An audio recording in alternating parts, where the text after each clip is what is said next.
Hey everybody, it's Mike, and I'm back. And I'm trying out a new sound system here, so I hope everything is sounding better. And this is the first step to the new and improved It's Mike Sandoval Studios. So we're working on that. So anyway, um, but let's get going with the Hare Krishna crap.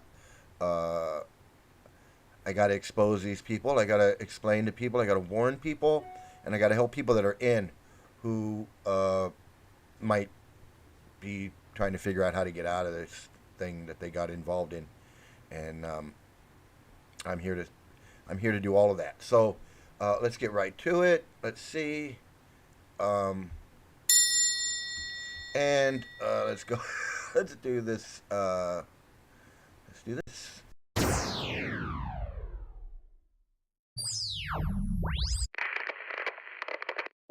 Hello. Hello.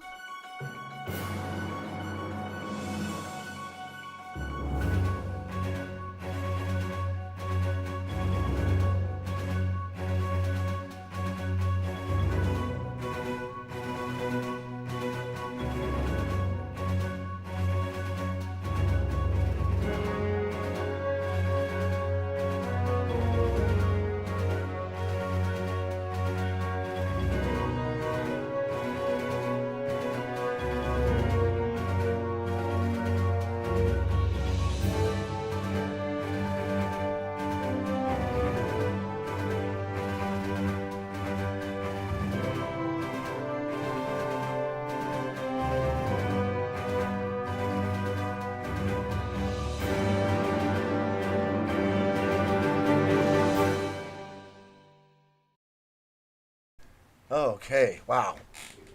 So, man, it said in search of child abusers. Well, there was one right there on the front. The old man who started this whole piece of shit cult.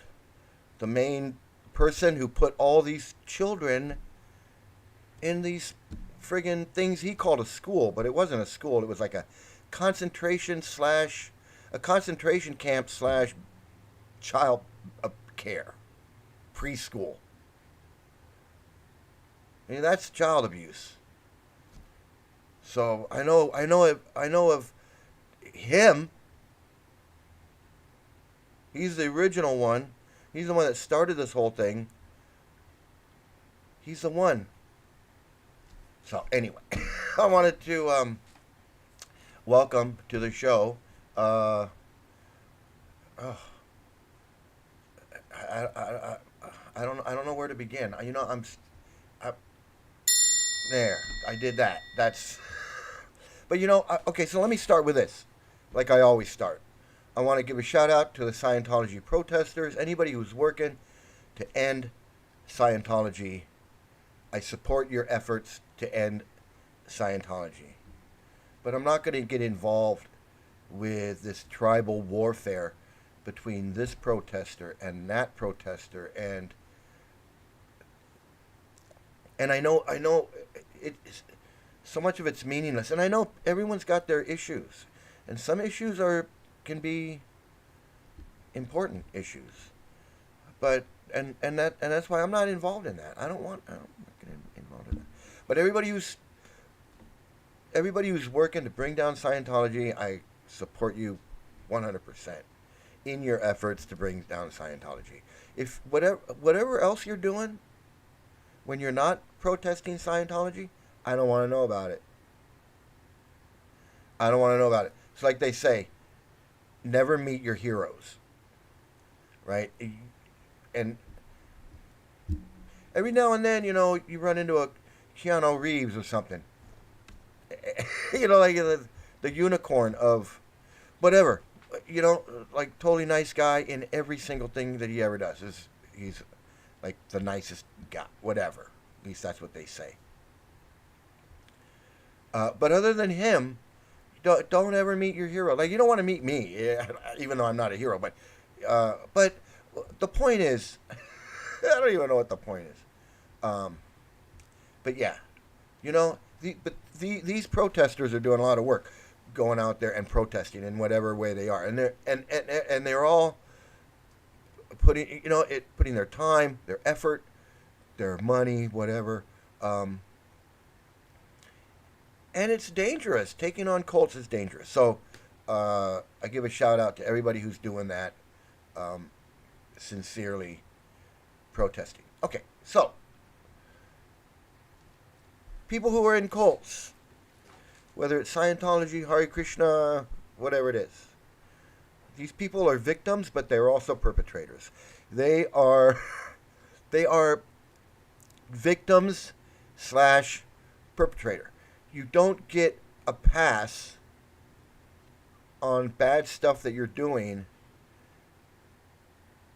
because you don't know you're doing bad stuff because you're in a cult. Ignorance of the law is no excuse. You have to do your due diligence. And I was guilty. I was in the Hare Krishnas for 20 years. I didn't think I was doing anything bad, but I was.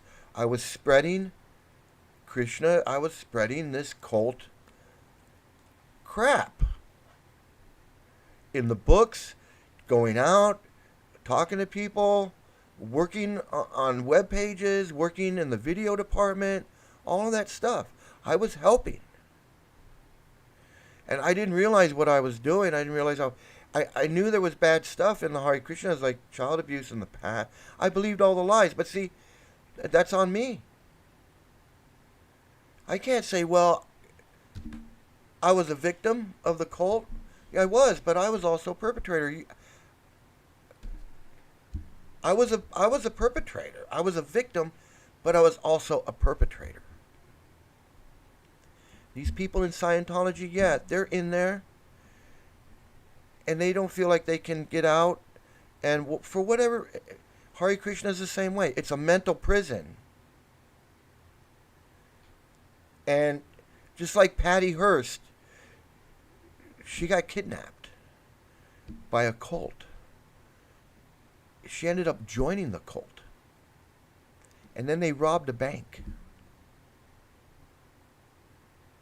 Now, she tried to say, well, I was brainwashed by this cult to go rob this bank.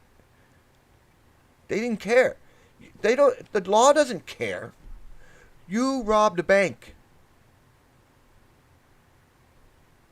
You knew better, robbing a bank. The cult talked you into doing it. That doesn't mean you say, well, I was brainwashed by the cult to go participate in this bank robbery. Well, too bad. That's on you. It doesn't work that way. She voluntarily walked into that bank. They didn't make her walk into that. She walked into the bank with a gun on her own.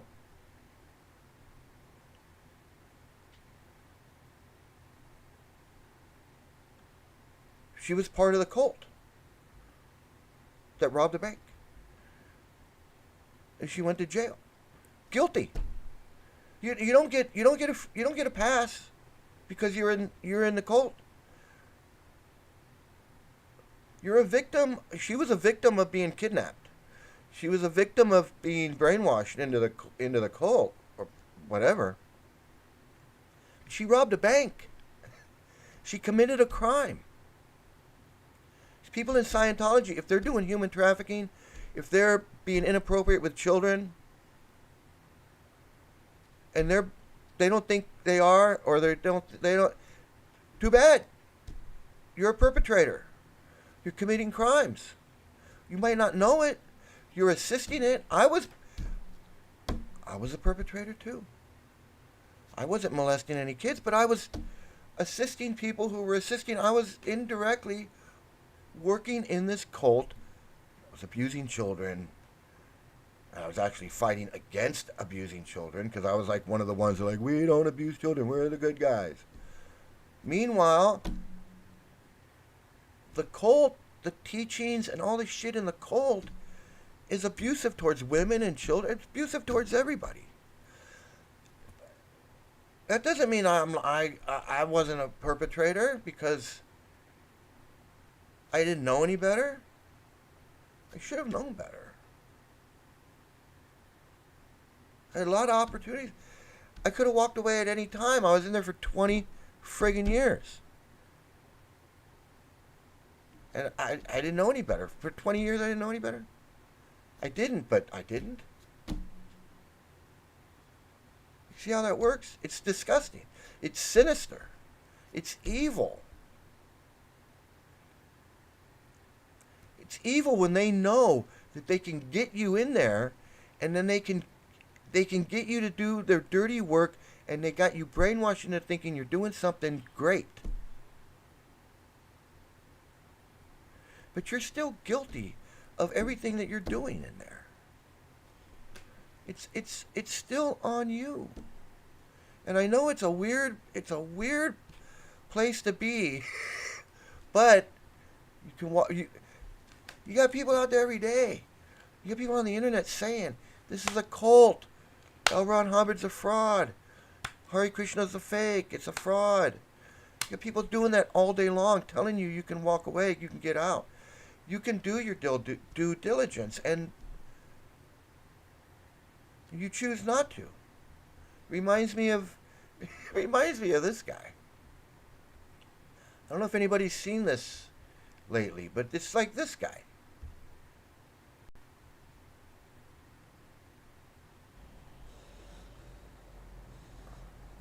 There has been too much violence, too much pain. None here without sin. But I have an honorable compromise. Just walk away.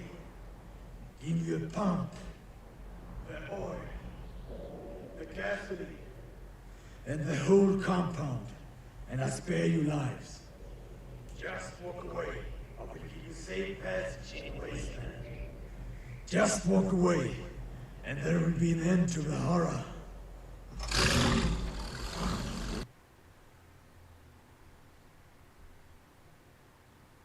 Just walk away. Just walk away. If they have the freedom to walk from one building to another, if Hare Krishnas have the freedom to walk from the ashram to the temple room, they can walk away. They can just keep on walking. Why don't they?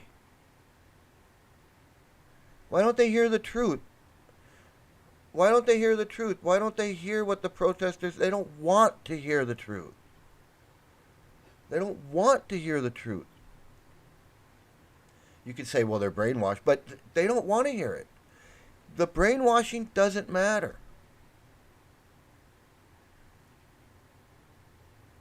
It doesn't matter. You rob a bank and you say, hey, I was brainwashed. It don't matter. You rob a bank, you rob a bank. It sounds weird, but how can it be any other way? People would be saying I was brainwashed every time they go into courtroom. Oh, I was brainwashed. My wife brainwashed me. So I went and I stole some whatever. You just can't just... hey, how you doing? Glad you're here. Glad you're here. You can't just claim I was brainwashed. Even if you're brainwashed. Because these people can walk away. These Scientologists can walk away.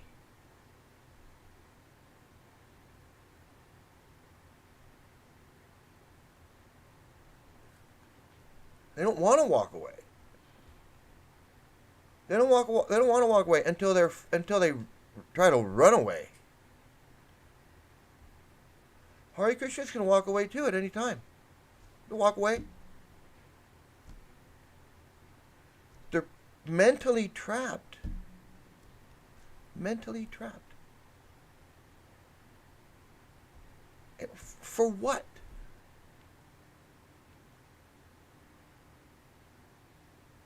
So they can feel like they're the... So they can feel... I'll tell you exactly why. Hare Krishnas feel like they're better than everybody. I get up at 4 o'clock in the morning. I shave my head. I put on this thing. I got these beads. I chant for 2 hours a day. I go to the temple. I read these books. I don't do all that stuff. I'm special. God damn it, I'm special. I'm a spiritual person. I'm doing spiritual things. Fuck you. You ain't doing nothing. The fuck are you doing? You're just spiritually jacking off is what you're doing. Spiritually masturbating your ego.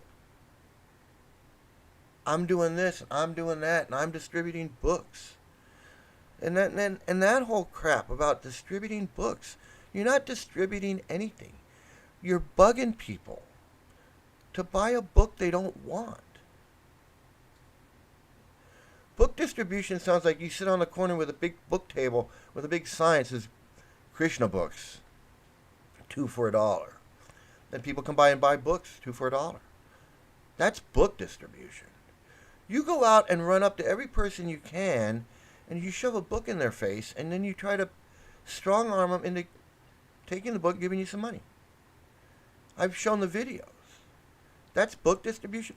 Pushing a shopping cart around the DMV parking lot or Costco parking lot, bugging everybody you see to buy a stupid book. That's book distribution. You call that book distribution? I call that like a step up from a homeless guy who's just panhandling in the parking lot. You might as well be panhandling in the parking lot. You're panhandling and just giving somebody a book in exchange for the panhandle. Whereas when there's a requirement for discipline, control, meaning, or purpose in one's life, it could lead down a slippery road of cult groups recruiting new members, as seen in ISKCON and Scientology. It's that cycle of your worth is only how well you can bring in other people. Like if you can't bring anybody in, you don't go out and do anything for bringing other people in, then what good are you? Because all they do in these cults is praise the people that are doing selling all the books. Every morning, it's like this guy sold 10 books yesterday, and this guy sold 100 books yesterday, and these people sold books. And oh look, this is the big book distributor from Toronto. He's coming to LA today. The big book distributor from Washington D.C. And oh, this guy's been distributing books for 50 years. And Prabhupada, he's the big book distributor. You know, he's been distributing books. And Sura, he runs the BBT in LA, so he's important. The importance is just how many books you can sell and how many people you can bring in. And if you can bring in people and get them to worship you or follow you around, well, then you can become a guru.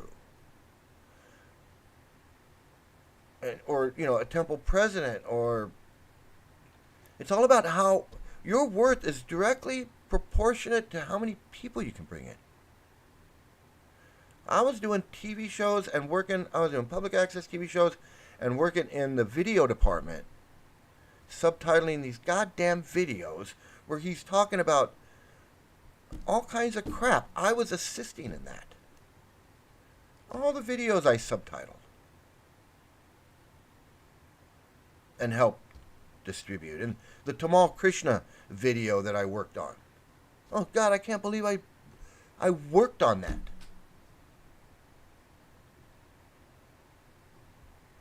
I was the cameraman for these disgusting Tamal Krishna videos, where Tamal Krishna sat there like he was friggin' God, and all these little kids were coming in and doing plays for him and bringing him food and all, and I was videotaping this crap, thinking I was doing something good. Well, I knew he was a character.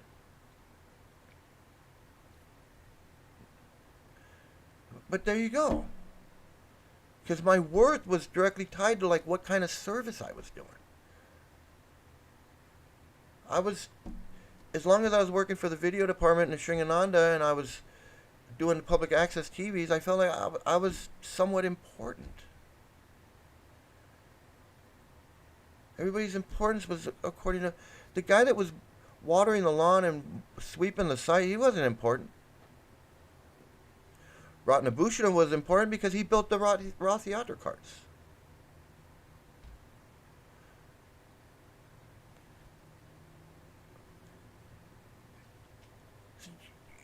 These people are victims, but they're perpetrators. You know, this spiritual path, they want to feel good. They want to feel good. I did. I felt good. I was one of the video guys. I wasn't anybody. Like, I walked around like I was the video guy. But knowing that I had a job doing the video and I was working on the subtitling, and I felt like I was doing something. It's so important to be doing something. So bringing people in and doing stuff like that, it's so important. It's such a sinister thing.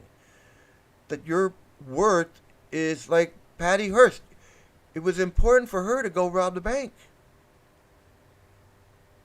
Show your dedication to the cult. Show you're part of the cult. Show you're in on the cause. How do we know you're not? How do we know if you're 100% in?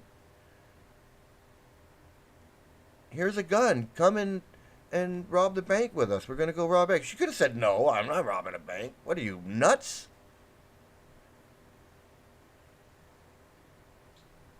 I'll join your cult, but I'm not robbing a bank. I could get killed robbing a bank.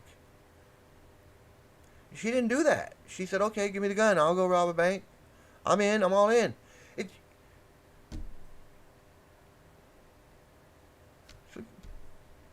Guilty. Guilty. 20 years robbing, armed robbery.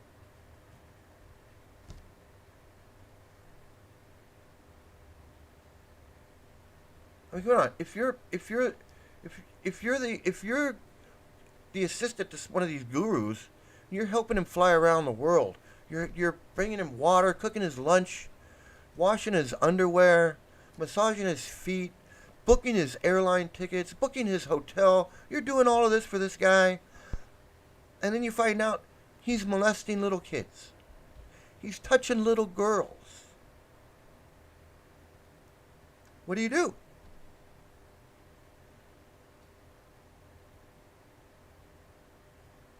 You find out. You find out because one of the little kids spills the beans and says, you know, this guy's... And now it's a big scandal. What do? You're his assistant. Do you stick up for him? He's your guru. You go, nah, my guru wouldn't do that. So you were a victim, but now you're a perpetrator. You were a victim when you found out your guru was molesting these little kids. You were a victim because you found out your guru wasn't something that you thought he was. But you didn't leave him. You stuck with him. You defended him. My guru wouldn't do that. Little kid must be lying. He's a pure devotee.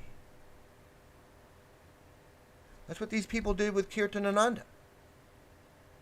Kirtanananda gets caught molesting all these little boys. Murdering a devotee. Guy gets shot in the head. All these people around Kirtanananda, did they leave him? They didn't leave him. They stuck with him. Were they victims now? Now that he exposed himself to be this friggin' criminal, and they're victims. They're victims. They're like, oh man, we got fooled.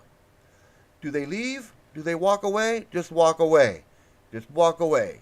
End the horror. We can end the horror, just walk away. No, they don't walk away. They stick with him. Because they're brainwashed to think that if they leave their guru, their spiritual life is over. Well, you know what? He's not a guru. If he's murdering people in a van, if he's molesting little boys, if he's doing all of these things, then he's not a guru. You know what? Face the fact you got fooled. Kirtananda got fooled by Prabhupada. You got fooled by Kirtanananda. And now Devamrita Swami, he's fooling some innocent guy from wherever. He's got him totally fooled now. And what's going to happen when that guy, he's been in for over a year now, right? And he's got this guru, Devamrita Swami. It's only time before he finds out the truth or something happens. Because that's the only two things that's going to happen. Is he's either going to find out the truth about Devamrita Swami, he's going to find out the truth about Devamrita Swami, or he's going to find out something new about Devamrita Swami. And that's when he realizes he's a victim. Now, is he going to stick it out with Devamrita Swami and go, oh, my guru would never do anything like that. My guru is a good guy. Oh, or is he going to be, and then become a perpetrator? Or is he going to walk away and go, I was a victim.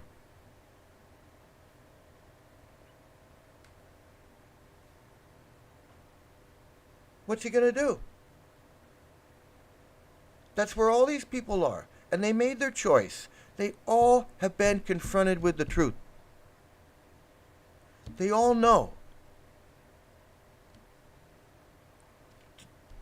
Out of 11 gurus that look, let's just break it down. Prabhupada, we know he's a fraud. But let's say you're in there. Prabhupada appointed 11 gurus, and almost all of them fucked up. So what does that say about Prabhupada? Does that say Prabhupada doesn't know what he's doing? He picked the wrong guys? His teachings aren't right? You can infer a lot from that. How does this pure devotee who's so perfect that 9 out of his top 11 guys, or 11 out of his top 11 guys, every one of them fucks up?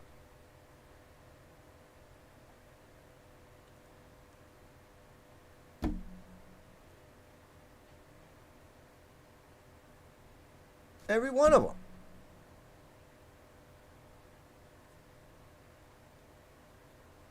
Every single one of them. And the ones that are in charge now pretend like nothing ever happened. They pretend like the guy didn't get killed in his van. They want to pretend like Kirtanananda never molested these boys. Or Bhavananda never molested these boys. Or that Devamrita and Radhanath all went with Kirtananda when Kirtananda left ISKCON. They want to act like none of that ever happened. They're not going to tell you. They're not going to volunteer.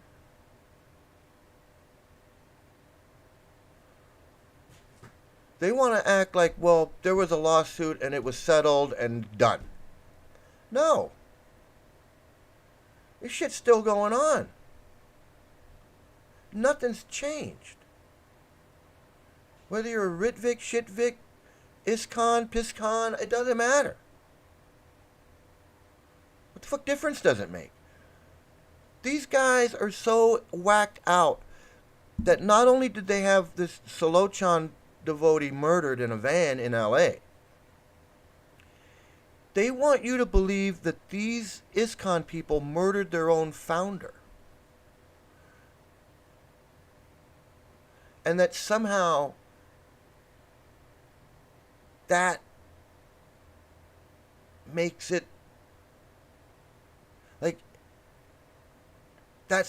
better. Like, if we can prove that they murdered this guy, that'll fix the problem.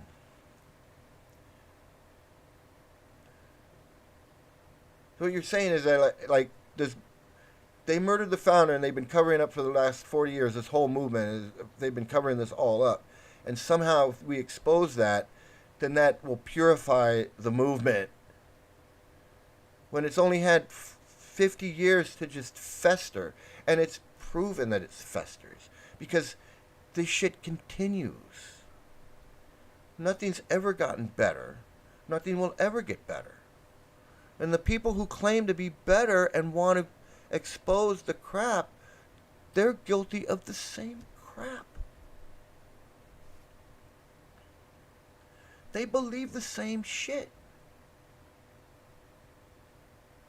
They molest children. They don't give a shit about their children. They follow the same teachings that led to all the crap. And they believe that the founder was murdered. And all of this stuff. So how does that make it better? They're so delusional. They think that if they can prove that the people that murdered the devotee in the van also murdered the founder, that somehow that'll make everything better. That somehow if they can link all of that crap, all of this crap together, that it somehow proves something good.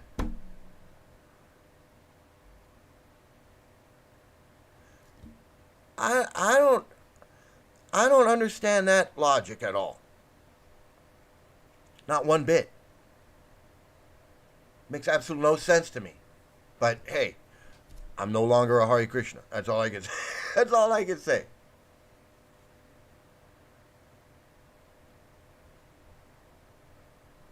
But this shit's going on now. So let's take a look at what's going on right now.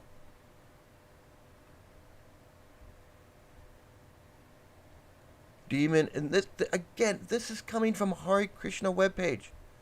This is a Hare Krishna webpage. It's all about Hare Krishna stuff. All about the crap. They love to talk about their own crap.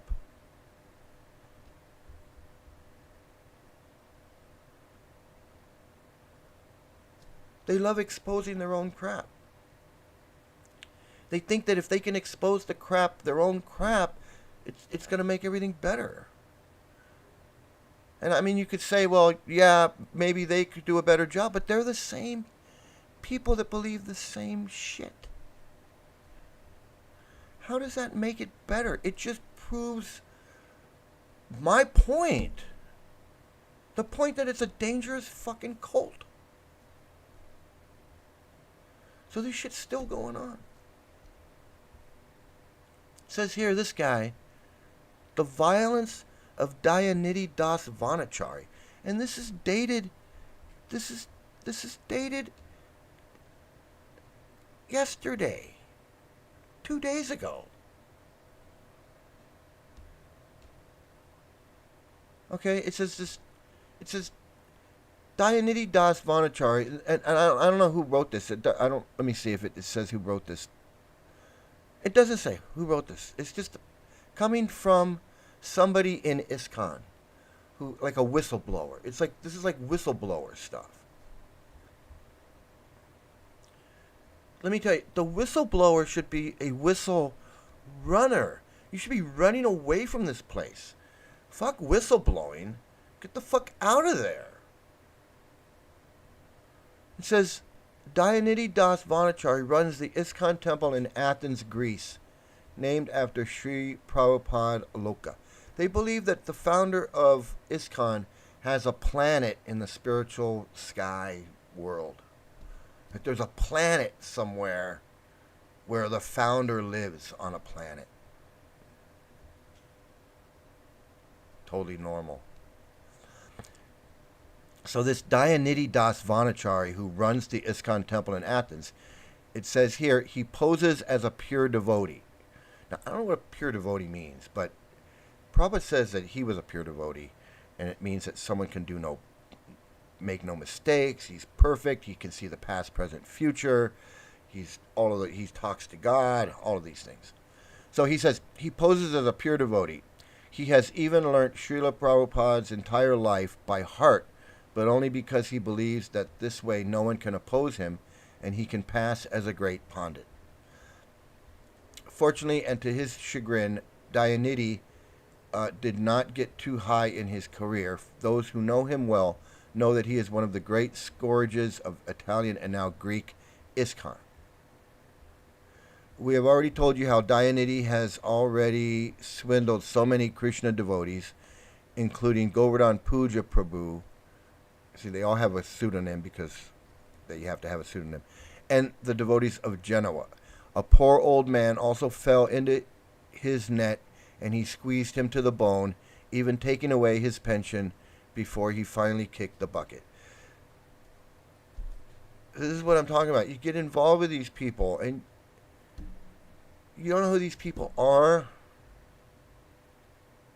You don't know who these people are. That's a cult.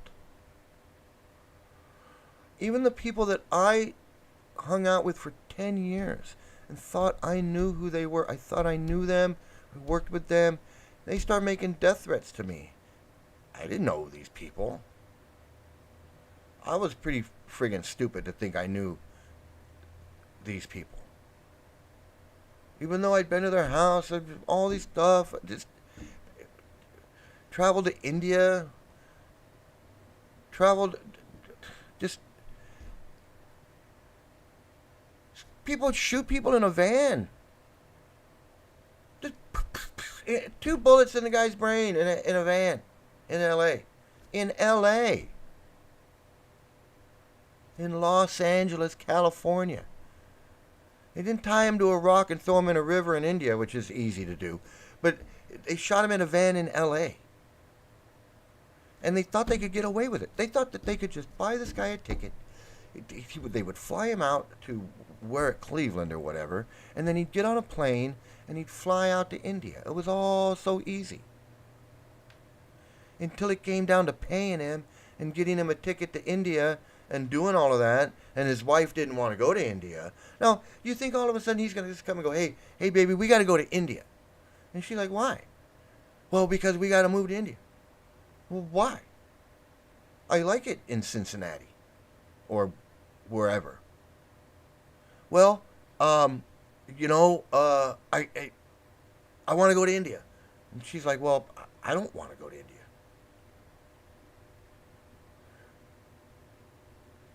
Well, I just pumped 2 bullets into this guy's head in L.A., and I got to get the hell out of here.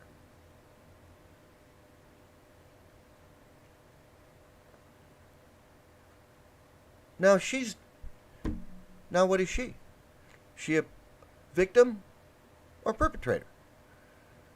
She should have just walk away. You gotta, there comes a point where you gotta just leave. You gotta just leave. I mean, look, if people are out protesting your cult, there's gotta be something wrong with your cult. There has to be. There just has to be.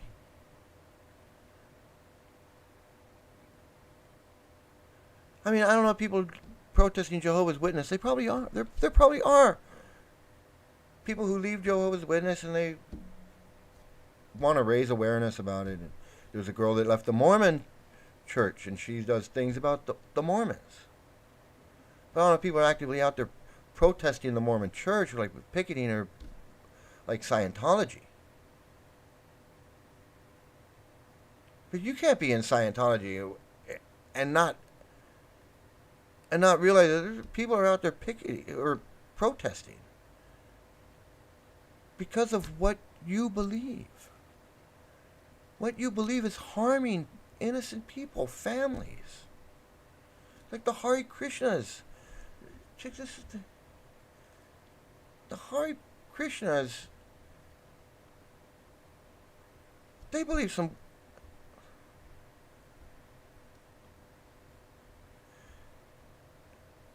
I really feel sorry for this guy, you know.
Okay, so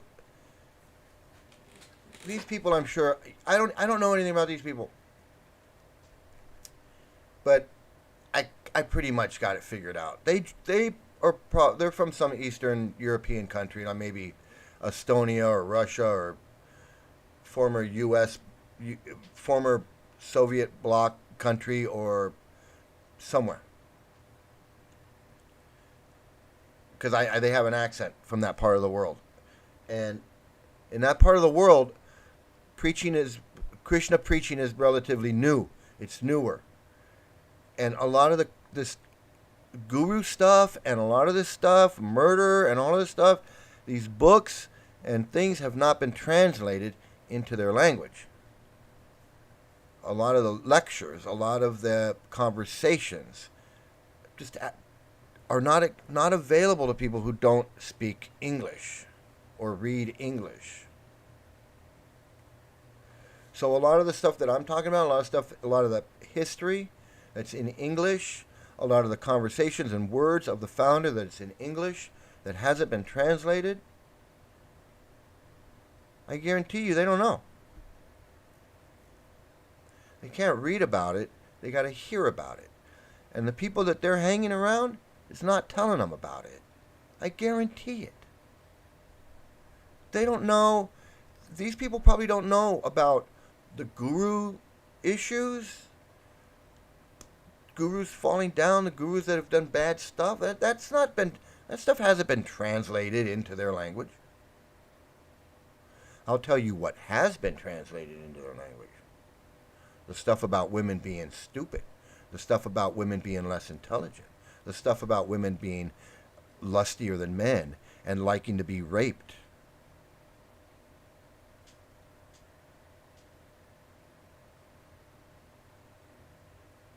That's been translated into all the racism that's in Prabhupada's books. They don't realize it yet because they probably don't understand the words and the meaning, and they don't understand because that's explained in Prabhupada's conversations and his lectures that haven't been translated into their language. And they might not even have access to. And they speak, if they're learning English, which it sounds like they speak a little bit of English. But again, speaking English and reading it, just communicating it in India, picking up English so you can communicate with the shop owners and communicate with the rickshaw driver or whatever. That's one thing. But learning English and learning it and reading it and reading all the crap that's in Prabhupada's books and understanding that's different. So these people are being sheltered from a lot of stuff what's in Prabhupada's books. I can tell you that right now. A lot of stuff I'm telling you. They don't know it. They just don't know it. It's just not in their worldview of ISKCON. Their worldview of ISKCON is just this chanting and eating and chanting and eating and chanting and eating. That's it. And selling books. That's their life. Until they're beautiful children, something happens to them. Until their guru tells them to put their children in the school. You know what? I need you guys to put your children in the school because your children are old enough to go to Mayapur and get put in the school. And then their children get molested. And now they're a victim. Or their guru tells them that your daughter's 11 now. I have a disciple, your daughter's perfect age to get married. And these people are like, what? Well, yes, Prabhupada says this and Prabhupada says that. And I need your daughter to become a wife for my disciple who's 25 years old. It says it in Prabhupada's books. And you can't go against me. I'm your guru. Then what does he do? Oh, he's not thinking about that. Because he didn't even know about it. He doesn't know about all these women that were married off at a young age in ISKCON. This couple doesn't know about how ISKCON promotes child marriage. They have 11 years to brainwash them into believing that when their daughter is 12 years old, that they need to find her a husband. They will be brainwashed into that. That's going to happen. They have 11 years. They have that little baby's got 11 years. A little girl, their little girls have 11 years until their guru decides. Well, you know what? They need to either go into the girls' school in Mayapur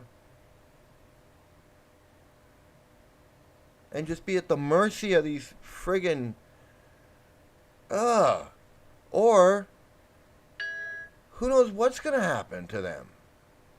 But I know it's not going to be anything good, and these people are going to end up being friggin' victims. It's all fun and games now while it's just harmonium and chanting and making some kitri and distributing it to the Vrijabasis. Sure, that's fun. I've been there. I've seen it. I know. I lived it. I lived in India. I was in India for 2 months. I saw what goes on. And then I've been to India more than just that. I've been to India many times. I know how much fun it can be to be living there and be in this village and cows and all, and it's just so spiritual, and it's like, I'm, transcendental bliss, whatever. But the reality is this is a dangerous cult that promotes child marriage. And gurus that can do no wrong. And disciples that have to be completely 100% surrendered. This is a disgusting friggin' cult to get involved with. They don't even, and I know, and I felt the same way that this guy does. Nothing's going to happen to my daughter. That's how I felt. Nothing's going to happen to my daughter. I got an eye on her. She was going to the day school during the day, and I was going to work in 2 buildings over. 2 buildings over from the school I was working in. And I dropped her off at the school in the morning, picked her up when I got off work. I had no idea. Just somebody was putting their hands on her.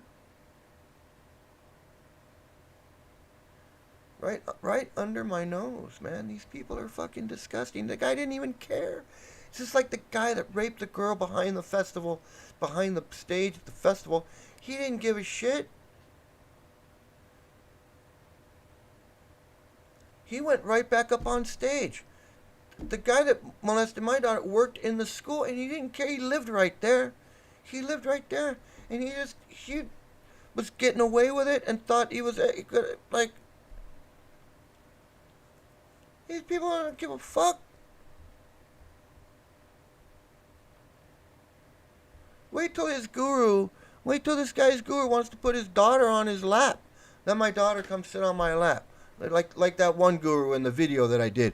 And he was like, the guru was hugging this little 8-year-old girl, feeling her up, rubbing her stomach and playing with her hair. If people talk about Joe Biden was sniffing this little girl's hair, whatever, or Joe Biden, you know what these gurus do with these little girls and these little boys is so much more disgusting than that, and they act like it ain't nothing. Let me tell you, what Joe Biden did was nothing. He was like a grandpa. It was like the little girl. It's like a harmless grandpa thing. It's no big deal. He's not creepy, Uncle Joe. He's not creepy, whatever. These guys are friggin' creepy because they are pretending they're cosplaying as these spiritual people. This guy's sitting there wrapped up in flowers and this and that, like he's friggin' the Dalai Lama, while he's got his hand around this little girl's stomach and rubbing her. And he's playing with her hair. And she wants to get away from, she obviously wants to get away from him. And he knows she wants to get away from him. And he's forcing her there in front of all these women that are just like not even doing anything about it. Yet normal women would be like, get that girl away.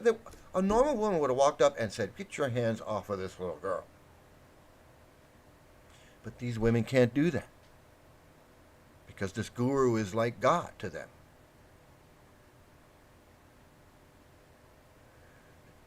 That little girl's mother let that man just grope her daughter in front of everybody, while the little girl was standing there squirming around, looking for help.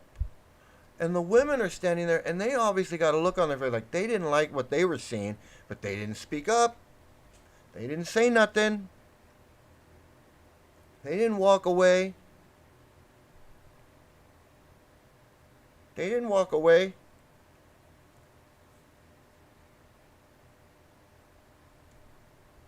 The lady didn't grab her kid after that and walk away.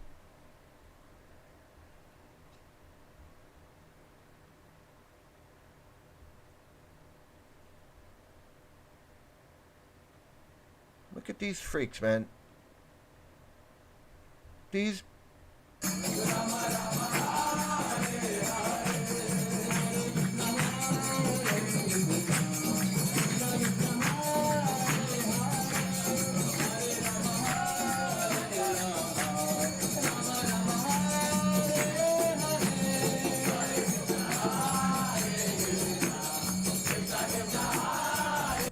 Okay, so somehow to these Hare Krishnas, okay, obviously you can see that there's no women in this picture, right? There's absolutely no women anywhere.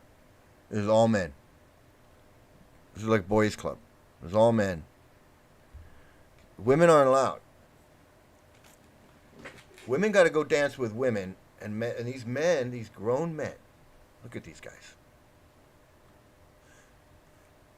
These grown men, they get to dance with each other. They get to dance with each other. And so they can't dance with the women because that's sexual and that's like tempting and it's not good. But men dancing with men is fine. These men that are supposed to be celibate and they can't have any... See, they're celibate. They can't have sex. They can't even think about sex. Well, they're not supposed to think about sex. They can't be around women. Think of sex. They can't even be around... Look, they can't even have women there watching them. This is like Taliban shit. Like, if you can't control yourself around women... These guys cannot control themselves around women.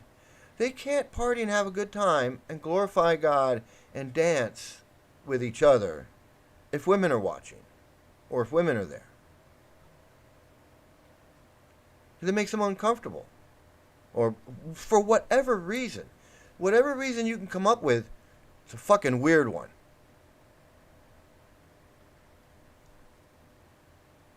Try to come up with a normal reason why this... Try to explain this as normal.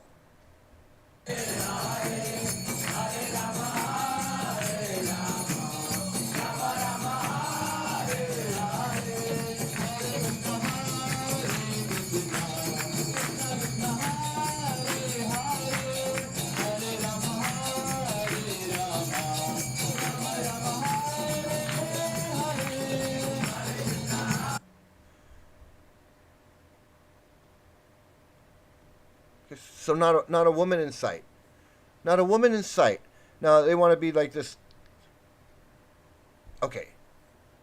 Monk. They want to call themselves monks, and they're gonna do all this. Meanwhile, their teachings are that women are less intelligent. Women are lustier than men. Women are Maya. Women are to be avoided and don't associate with women.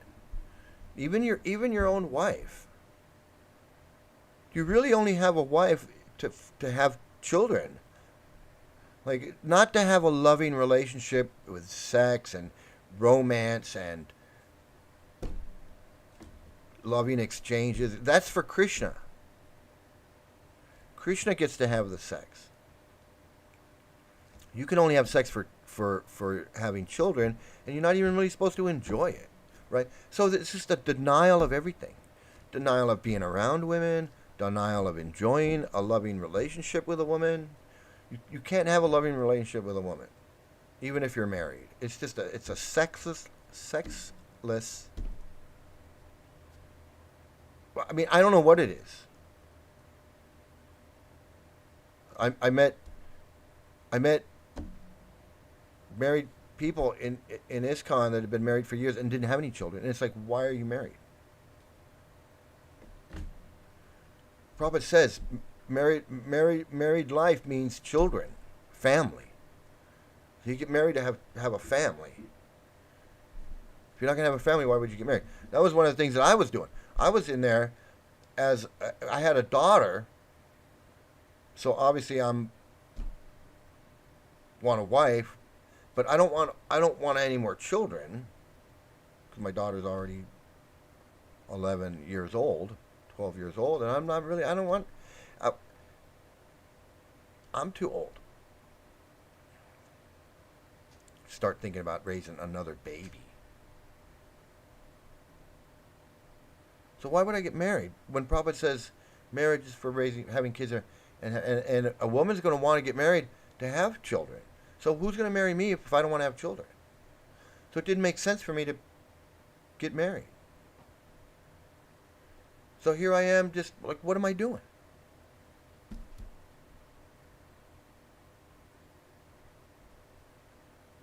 There's a lot. Look at these guys.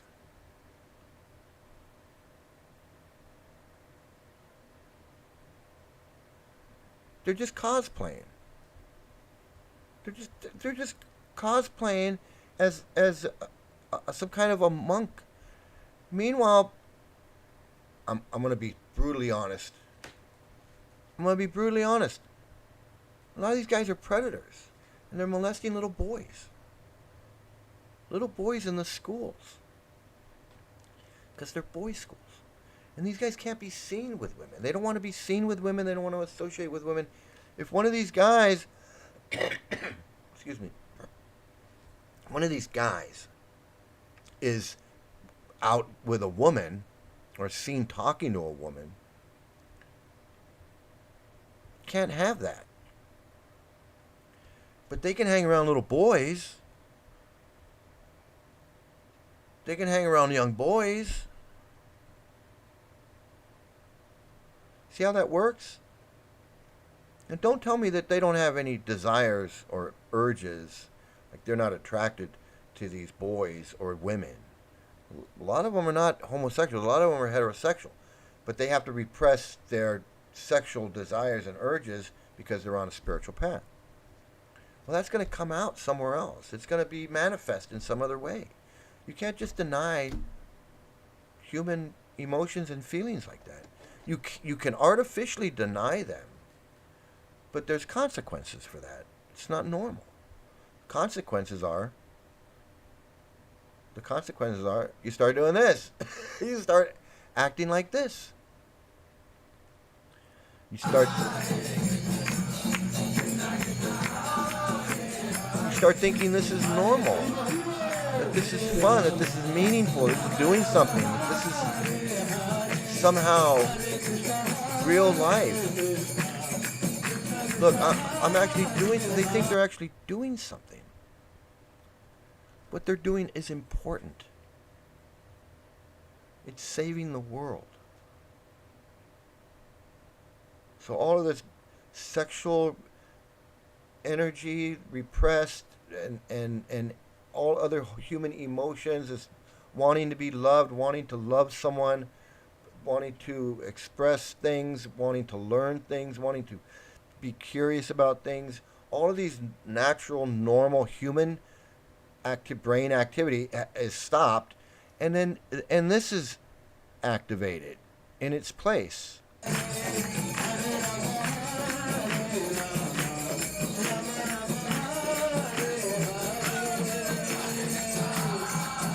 And this takes the place of all of that. This takes the place of sex, sense gratification, intoxication, gambling, everything they can't do.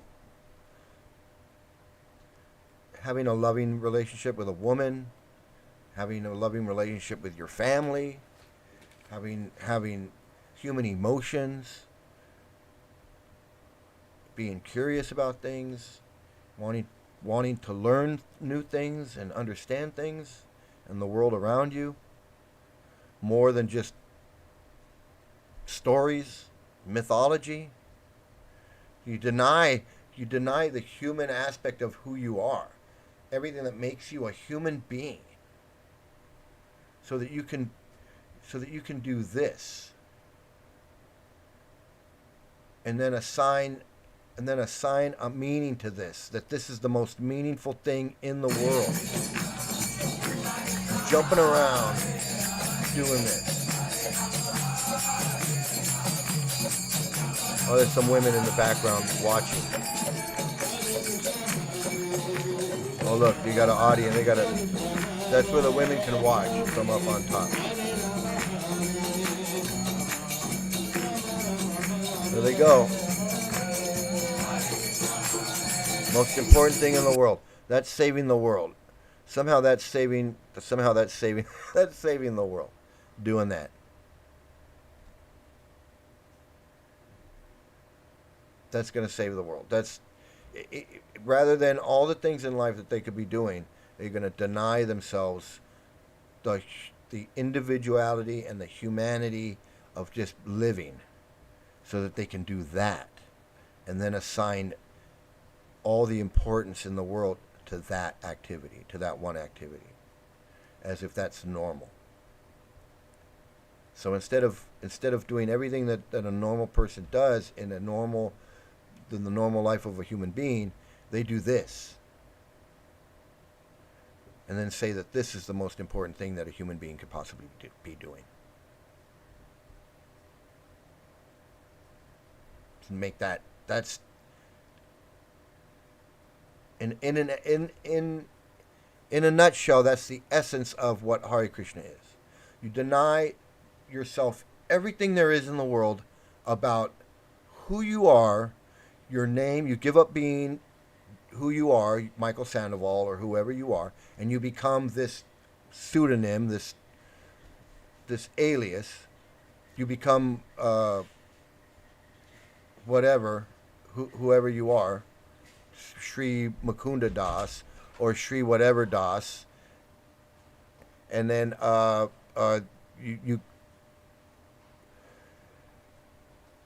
you take on this alias, and then this is what you do. So and this is how they live in this way, doing this type of thing. So anyway, I'm going to leave it here. I'm going to end it right here.